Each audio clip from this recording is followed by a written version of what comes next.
मेरे साथ बोलिए, भारत माता की। क्यों भाई, पांडिचेरी में एनडीए सरकार बनानी है या नहीं बनानी है? நண்பர்களே, புதுச்சேரியில் என்டிஏ அரசாங்கம் அமைக்கப்பட வேண்டுமா? बनानी है या नहीं बनानी है? அமைக்க வேண்டுமா வேண்டாமா? सत्तमा पत्तादे इन्नो। अरे भाई, मैं बोलूं इतना ही बोलिए, आप ज्यादा मत बोलिए। हाँ, तो ऐसी आवाज नहीं चलेगी। இவ்வளவெல்லாம் எனக்கு பத்தாது, இன்னும் வேணும்। मेरे साथ दोनों हाथ उठाइए जरा, என் கூட கையை மேல உயர்த்தி சொல்லுங்க। पांडिचेरी में सरकार बनाने की मुट्ठी पीछे और प्रचंड आवाज से बोलिए, भारत माता की, भारत माता की। मंच पर उपस्थित Shriman Mansukh Mandaviya ji, Shri Ramalingam ji, Shri Nirmal Kumar Surana ji, Shri R Selvam ji, home minister Puducherry A Namah Shivaya ji, Shri A John Kumar ji, S Selva Ganapathy honourable member parliament, Shri Kalyana Sundaram ji, Sai J Saravana Kumar ji, Vivian Richard ji, E Thippenthan ji, Shri GNS Rajasekaran ji, Shri V Selvam ji, general secretary Mohan Kumar ji, general secretary M Lakshmi Narayan ji, ex MLA Shri V M C V Ganapathi ji, Shri K Venkat ji, Shri R B Ashok Babu ji, और आज इस विशाल सभा में आए हुए मेरे प्यारे भाइयों बहनों माताओं और विशेषकर आए हुए मेरे युवा मित्रों को मेरा राम राम नमस्कार। இந்த விசாலமான சபையிலே இங்கே இந்த பெரிய எண்ணிக்கையிலே குழுமி இருக்கின்ற என்னுடைய சகோதர சகோதரிகளே, தாய்மார்களே, என்னுடைய சகோதரிகளே, குறிப்பாக என்னுடைய இளைய நண்பர்களே, உங்களுக்கு எல்லாம் என்னுடைய பணிவான வணக்கங்கள்।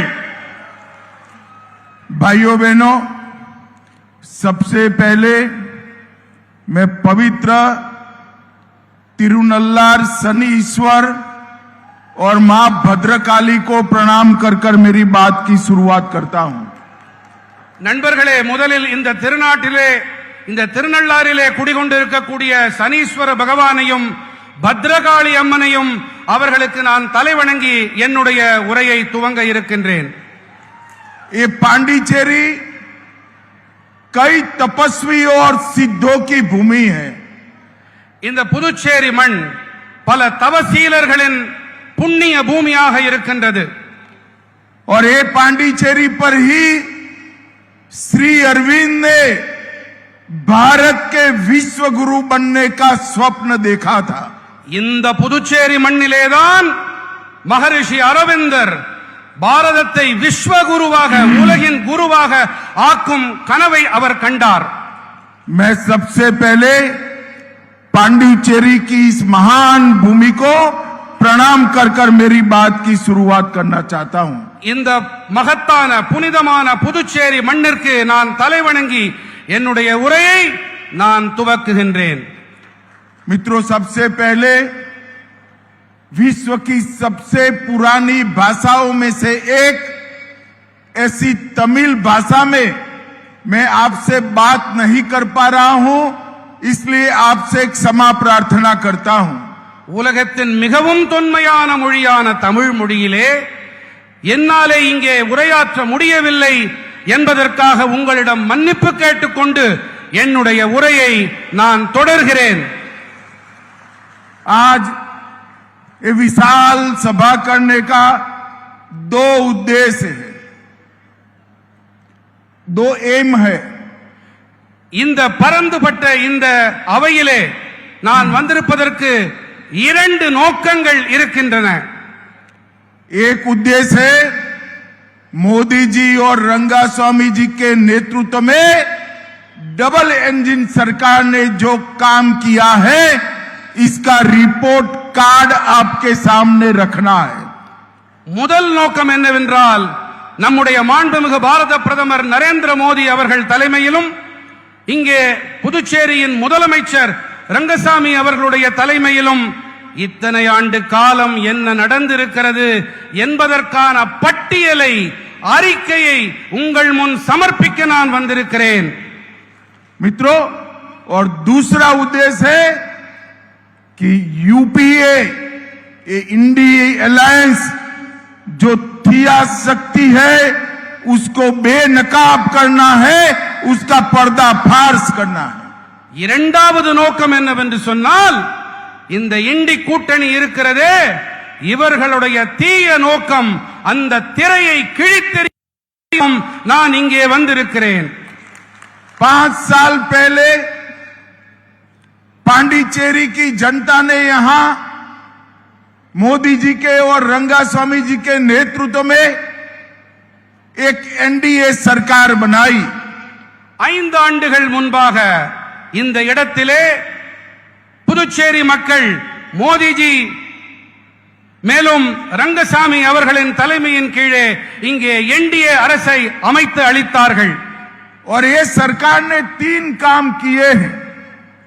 एक, यहां पर भ्रष्टाचार को समाप्त कर दिया है। இங்கே இந்த என்டிஏ அரசாங்கம் 3 வேலைகளை செய்திருக்கிறது। ஒன்று, இங்கே ஊழலை ஒரு முடிவுக்கு கொண்டு வந்திருக்கிறது। दूसरा, जो पहले कांग्रेस सरकार थी वो दिल्ली के उनके मालिकों का एटीएम बनाया था पांडिचेरी को, हमने पांडिचेरी को एक स्वायत्त यूटी बनाने का काम किया है। இரண்டாவது விஷயம் என்னவென்றால் முன்னர் இங்கே இருந்த காங்கிரஸ் அரசாங்கம் புதுச்சேரியை தில்லிக்கு அடிபொடியாக அடிமையாக ஆக்கி வைத்திருந்தது। ஆனால் என்டிஏ அரசாங்கமோ இங்கே சுயமாக விளங்கும் சுயமாக செயல்படும் ஒரு அரசாங்கத்திற்கு ஆதரவளித்து அதை உருவாக்கி இருக்கிறது।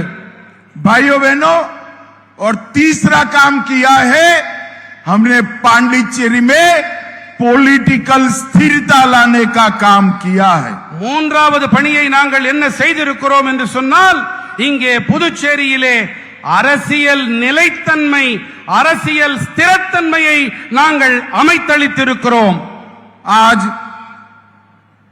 आज के ही दिन 2019 में पुलवामा हमले में हमारे 40 सीआरपीएफ के जवान शहीद हो गए थे।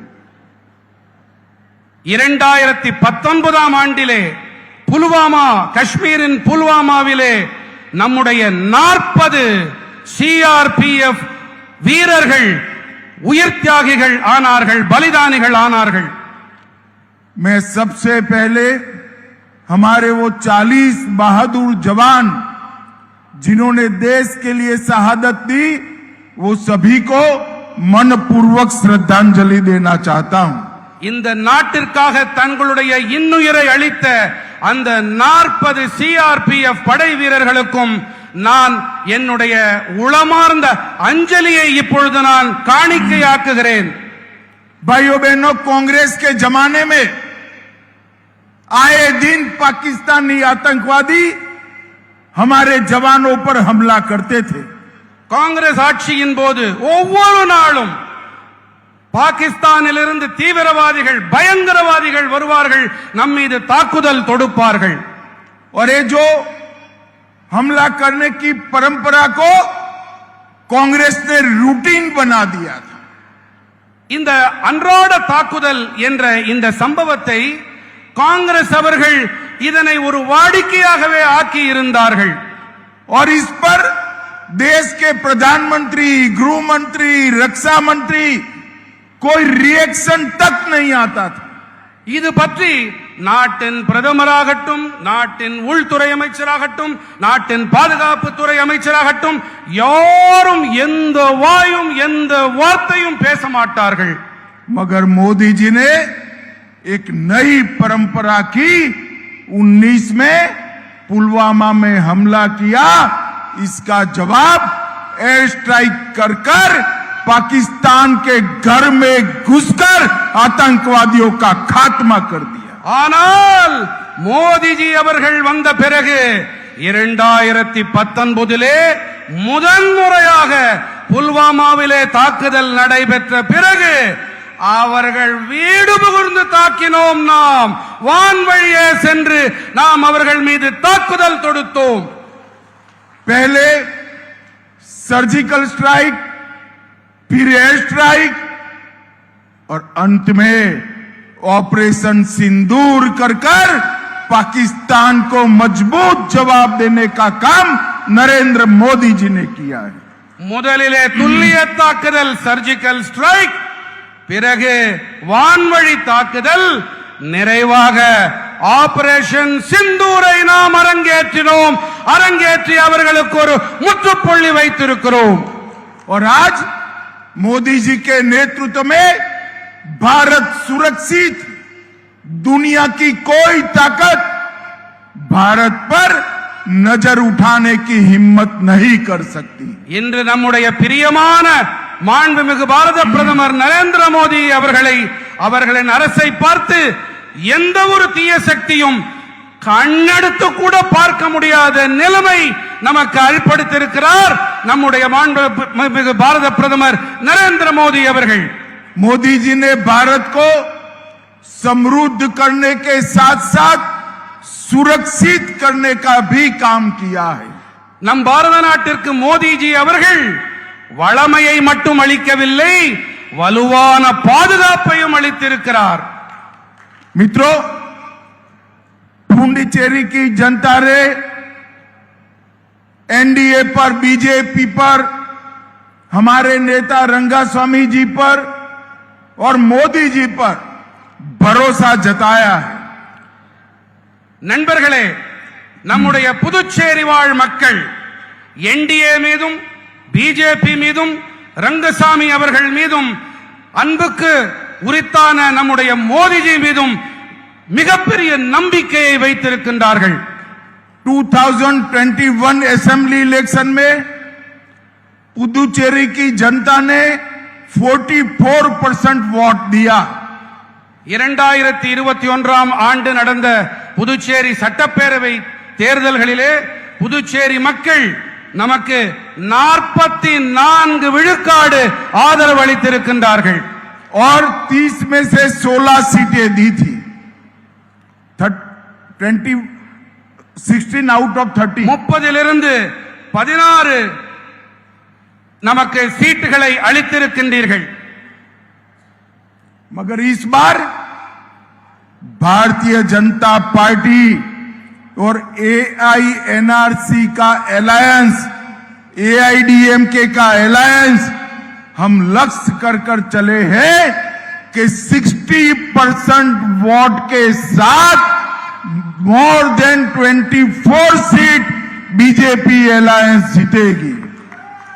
ஆனால் இந்த முறை நாம் நம்முடைய கூட்டணி கட்சிகள் பாரதிய ஜனதா கட்சியோடு சேர்ந்து என்ஆர்சி, அஇஅதிமுக இந்த கட்சிகள் எல்லாம் சேர்ந்து 60% வாக்குகளை பெறுவோம். நாம் 24 இருக்கைகளையும் நமக்காக்கிக் கொள்வோம். मित्रों, हमारे 5 साल जो गड्ढा कर गए थे नारायण, वो गड्ढे को भरने में गए हैं।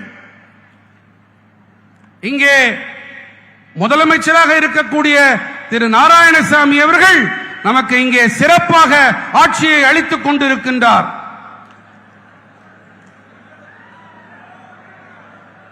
रंगसामी அவர்கள் இங்கே மிகச் சிறப்பாக गलत बोल रहे हैं भाई। रंगास्वामी ने नारायण स्वामी गड्ढा कर गए थे, मतलब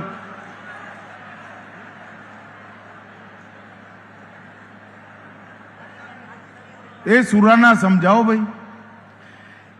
இப்பொழுது முதலமைச்சர் ரங்கசாமி அவர்கள் ஆட்சிக்கு முன்னால் இருந்த நாராயணசாமி அவர்கள் மிக மோசமான ஆட்சியை இந்த புதுச்சேரிக்கு அளித்திருக்கின்றார்.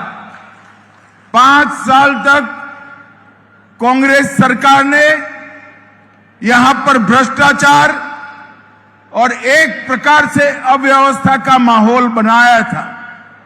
அந்த மோசமான ஆட்சியை அளித்த அந்த 5 ஆண்டுகளில் இங்கே ஊழல் மட்டும் இல்லை, இங்கே அமைப்புகளும் சரியாகவே இயங்கவில்லை, சீர்கேடு உச்சத்தில் இருந்தது. 5 साल में हमने भ्रष्टाचार समाप्त करा, अव्यवस्था को व्यवस्था में बदला है और समय है अब अगले 5 साल पुदुचेरी को विकसित पुदुचेरी बनाने का टाइम आ गया है। இந்த கடந்த 5 ஆண்டுகளிலே நாம் சட்டம் ஒழுங்கையும் சீர் செய்திருக்கின்றோம், அமைப்புகளையும் மீள் நிர்வாகம் செய்திருக்கின்றோம். அடுத்ததாக நாம் வளர்ச்சி பயணத்திலே அடுத்த ஆண்டு மேலும் பயணித்தாக வேண்டும். मित्रों, अगले 5 साल हम सब दृष्टि से पुदुचेरी को विकसित बनाने का संकल्प लेकर आगे बढ़ रहे हैं। அடுத்த 5 ஆண்டுகளிலே புதுச்சேரியை வளர்ச்சி அடைந்த ஒரு பிரதேசமாக ஆக்க வேண்டும் என்ற மன உறுதிப்பாட்டோடு நாம் பயணிக்க இருக்கின்றோம். पहले समय था पुदुचेरी के फैसले दिल्ली के दरबार में गांधी परिवार लेता था, अब पुदुचेरी के फैसले पुदुचेरी स्वयं ले रहा है। முன்னர் அரண்மனை, தில்லி அரண்மனையிலே புதுச்சேரியை சேர்ந்தவர்கள் அங்கு போய் ஐயா உள்ளேனையா என்று அங்கு ஆஜர் கொடுக்க வேண்டி இருந்தது. இப்பொழுது புதுச்சேரி தானே சுயமாக இயங்கக்கூடிய ஒரு அமைப்பாக, ஒரு அரசாங்கமாக ஆக்கப்பட்டிருக்கிறது. अगले 5 साल हम 3 सेक्टर पर कंसंट्रेट कर आगे बढ़ने वाले हैं। அடுத்த 5 ஆண்டுகளிலே நாம் 3 துறைகளில் நம்முடைய பெரு கவனத்தை செலுத்தி ஆட்சி அமைக்க இருக்கிறோம், ஆட்சியை वழிநடத்த இருக்கின்றோம்.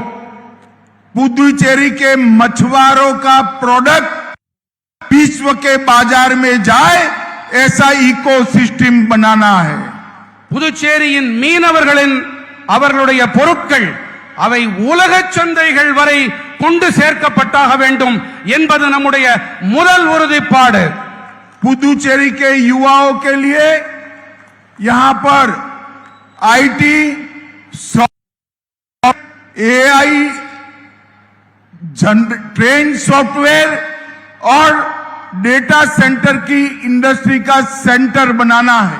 புதுச்சேரியை இங்க இருக்கக்கூடிய குறிப்பாக இளைஞர்களுக்கு ஒன்று தெரிவிக்க விரும்புகிறேன். தகவல் தொழில்நுட்பம் ஐடி, மென்பொருள் சாஃப்ட்வேர், செயற்கை தொழில்நுட்பம் ஏஐ, தரவுகள் மையம் டேட்டா சென்டர் ஆகியவற்றின் மைய களமாக ஆக்க வேண்டும். இளைஞர்களை நான் மனதிலே கொண்டு இதை கூறுகின்றேன். और तीसरा, पुदुचेरी के हरेक युवा के रोजगारी का व्यवस्था करने का काम भारतीय जनता पार्टी की सरकार को करना है। புதுச்சேரியின் இளைஞர்களுக்கு மேலும் அதிக வேலை வாய்ப்பை ஏற்படுத்தி கொடுக்கும் அந்த பணியையும் பாரதிய ஜனதா கட்சி நிறைவேற்றி தரும். अभी मोदी जी मलेशिया गए थे, वहां पर तमिल भाषी हमारे भाई बहन बड़ी संख्या में निवास करते हैं। वहां पर मोदी जी ने मलेशिया की यूनिवर्सिटी मलाया में तिरुवल्लुवर सेंटर बनाने की घोषणा।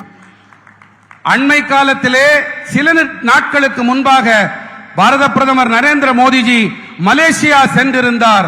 அங்கே மலேசிய மண்ணிலே நம்முடைய தமிழ் சகோதர சகோதரர்கள் நிறைய பேர் அங்கே வசிக்கின்றார்கள்.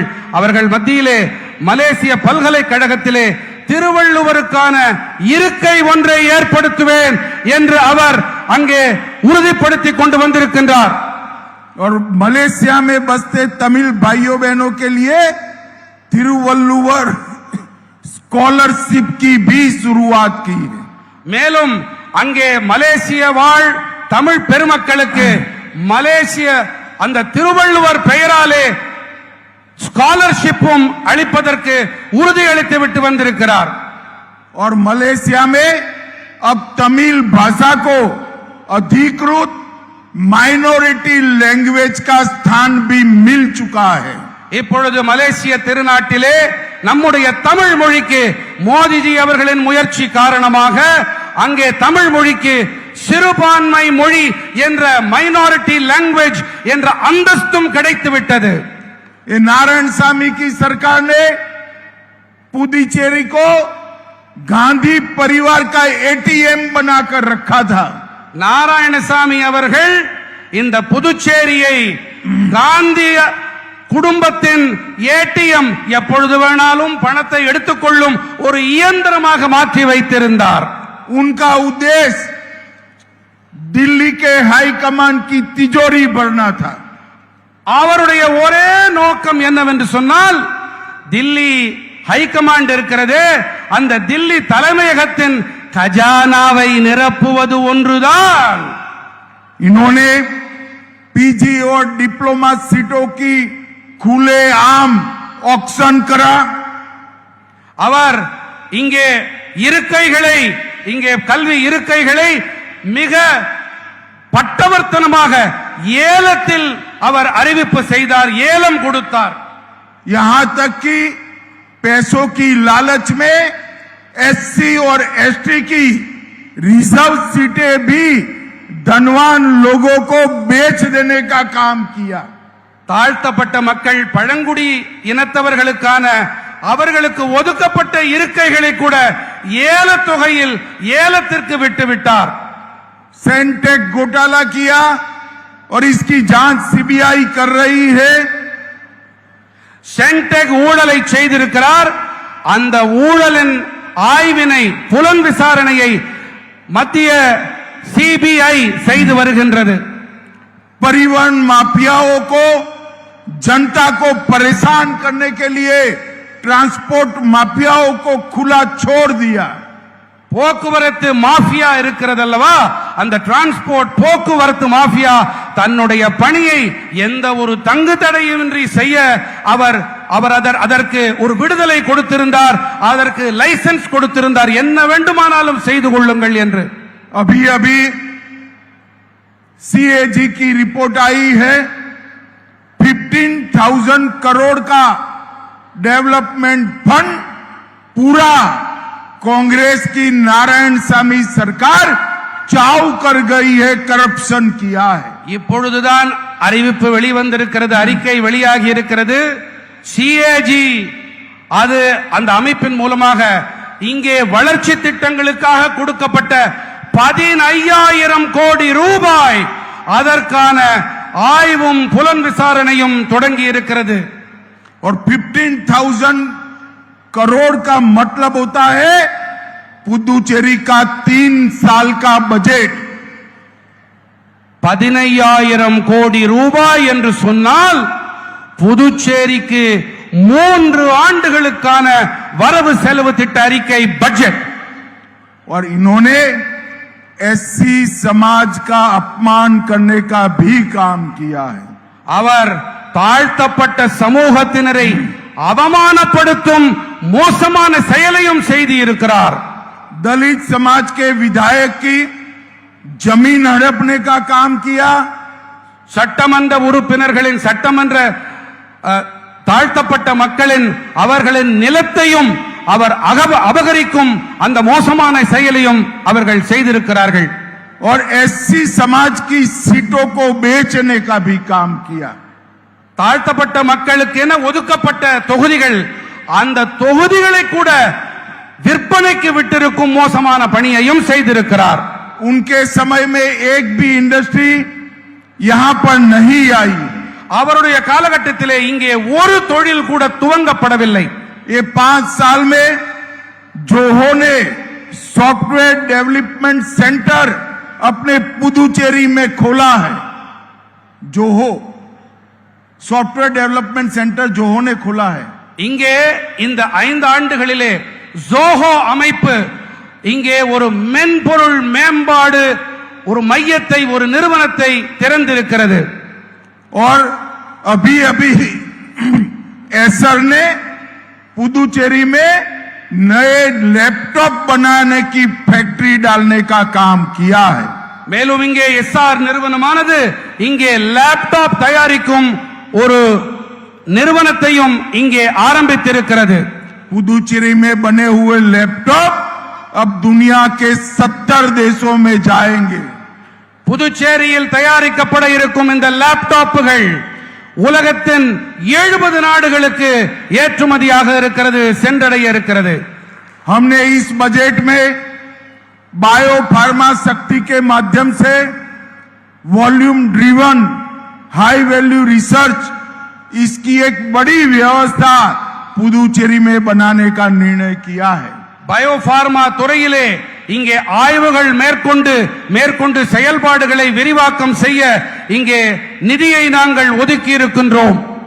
समर्थ 2.0 के माध्यम से पुरानी टेक्सटाइल फैक्ट्रियों को हम पुनर्जीवित कर पूरे विश्व में पुदुचेरी का टेक्सटाइल जाए इसके लिए काम करने वाले हैं। பழைய ஜவுளித்துறை ஆலைகளை புனர் நிர்மாணம் செய்து அவற்றுக்கு புத்துயிர் அளித்து இங்கே மீண்டும் தொழில்துறைக்கு நாங்கள் உயிர் ஊட்டுவதில் ஈடுபட்டு வருகின்றோம். और एक नारियल प्रमोशन योजना के तहत रीप्लांट नारियल ब्रीड के लिए भी हम बहुत बड़ा प्रयास नारियल प्रमोशन योजना के माध्यम से करने वाले हैं। தேங்காய் அதற்கு அதிக மகசூல் அதிக விளைச்சல் அதற்கு மீள் உயிர் அளிக்கும் துறையிலும் நாங்கள் செயல்பாடுகளை முடுக்கி விட்டிருக்கின்றோம். अब थोड़ा लिख लेना, मैं लंबा बोलूंगा, एक बार लिख लो। हाँ जी भाइयों बहनों, कांग्रेस के नेता राहुल गांधी हर रोज झूठ बोलने की एक नई परंपरा शुरू करें।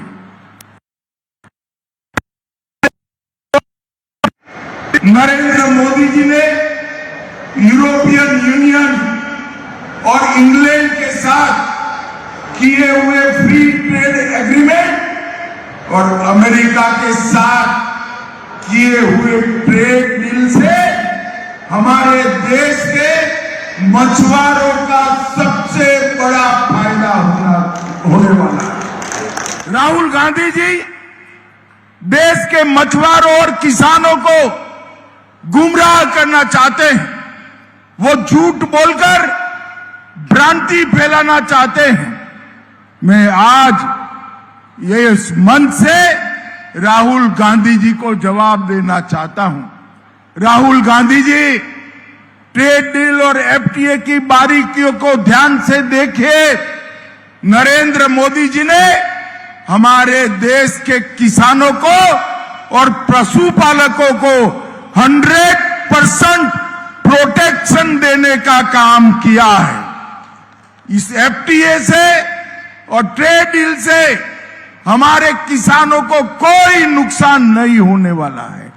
किसानों का नुकसान आपकी मनमोहन सिंह सरकार के वक्त किया था। कई ऐसे वैश्विक समझौते किए जिसमें किसानों के हितों को बेच दिया गया था।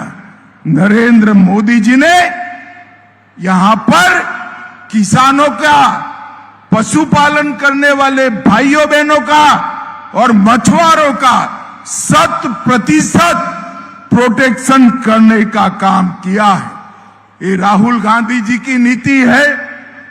झूठ बोलो, जोर से बोलो, सार्वजनिक रूप से बोलो और झूठ को बार बार बोलो।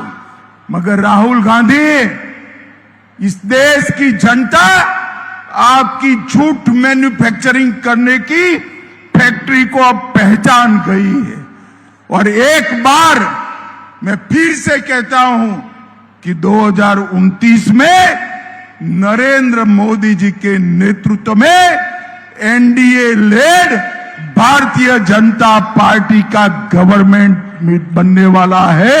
आपका बारी नहीं आने वाला। भाइयों बहनों, मैं पुदुचेरी के भी किसानों को, मछुआरों को, टेक्सटाइल इंडस्ट्रीज वालों को एक कहने आया हूं, ना टेक्सटाइल इंडस्ट्री का कोई नुकसान हुआ है, ना मछुआरों का हुआ है, और किसानों को 100% प्रोटेक्शन देने का काम हमारे नेता नरेंद्र मोदी जी ने किया है। और टेक्सटाइल और मछुआरों का पूरी तरह से कामकाज बढ़ने वाला है, और किसानों को सुरक्षित रखने का काम हमारे नेता नरेंद्र मोदी जी ने किया है। சகோதர சகோதரிகளே, ராகுல் காந்தி அவர்கள் பொய் பேசுவதையே தன்னுடைய தொழிலாக வைத்திருக்கின்றார். பிரதம மந்திரி நரேந்திர மோடிஜி அவர்கள் ஐரோப்பிய யூனியனுடனும் இங்கிலாந்து நாட்டுடனும் அமெரிக்காவுடனும் செய்து கொண்டிருக்கின்ற வர்த்தக ஒப்பந்தங்கள், நம்முடைய இந்த ஒப்பந்தத்தால் நம்முடைய மீனவர்கள், விவசாயிகள் ஆகியோருக்கு ஆதாயங்கள் தான் அதிகரிக்குமே ஒழிய அவர்களுக்கு எந்த தீங்கும் ஏற்படாது. அவர்களுக்கு முழுமையாக பாதுகாப்பு இதன் மூலமாக அளிக்கப்பட்டிருக்கிறது. अंत में मैं इतना ही कहना चाहता हूं, पुदुचेरी की जनता को मिलने के लिए मोदी जी आ रहे हैं। ढेर सारी विकास की योजनाओं का मोदी जी उद्घोषणा करने वाले हैं, ढेर सारी योजनाओं का उद्घाटन भी करने वाले हैं, और मोदी जी ने पुदुचेरी को विकसित पुदुचेरी बनाने का जो वादा किया है, अगले 5 साल पुदुचेरी के विकास के 5 साल है। मैं पुदुचेरी के मतदाताओं को अपील करने आया हूं कि फिर से एक बार एनडीए की सरकार लाइए, और रंगास्वामी जी और नरेंद्र मोदी के नेतृत्व में पुदुचेरी के विकास को आप आगे बढ़ाइए। यही मेरी आप सभी से प्रार्थना है। மோடிஜி இன்னும் சில காலத்திலே புதுச்சேரிக்காக அறிவிப்புகளை வெளியிட இருக்கின்றார், திறப்பு விழாக்களை நடத்த இருக்கின்றார். இது வளர்ச்சி புதுச்சேரி என்ற நிலையிலே நாம் இதை ஆக்க வேண்டும். அதற்காக ரங்கசாமி அவர்கள், மோடிஜி அவர்கள் தலைமையிலே உங்களுடைய பெருந்திரளான ஆதரவு இந்த அரசாங்கத்துக்கு, என்டிஏ அரசாங்கத்திற்கு நீங்கள் அளிக்க வேண்டும் என்று மிக தாழ்மையோடு நான் கேட்டுக்கொள்கிறேன். பாரத் மாதா கி, अरे जोर से बोलिए जरा, भारत माता की वंदे वंदे वंदे। आप सभी का बहुत बहुत धन्यवाद।